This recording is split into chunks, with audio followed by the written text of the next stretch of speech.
I had to wait about 6 weeks with no money just to get some money. Just had to come to food banks and just survive really.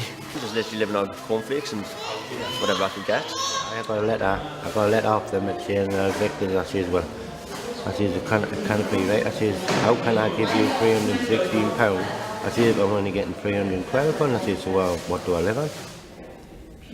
I would say it's an absolute disgrace that people are going hungry in this country. We're a declining country. We're no longer what you would call a first world country. We're probably sort of second world country on the way down.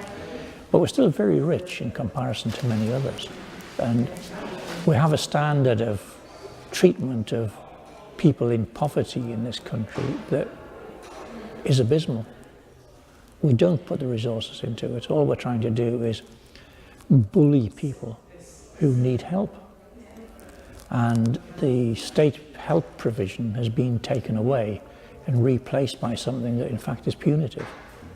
If people are able to go out and work and find a job, great. Let's encourage them to do that. And if they need a little bit of, actual financial persuasion to go and do that, that's fine. But those are not the people that we see here in general. 90% of the people we see here need help and need it urgently. My concern is that we have a massive raft of people who are just above the limit of needing the food bank. These are the ones who just dip in once.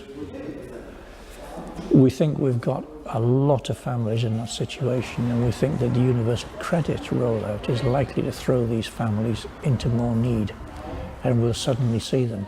And the problem is, we don't know how many there are, so we can't prepare for it.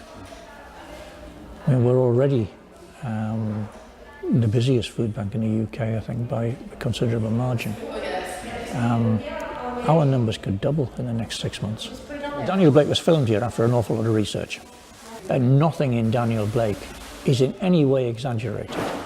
We see situations worse than Daniel Blake every week of the year.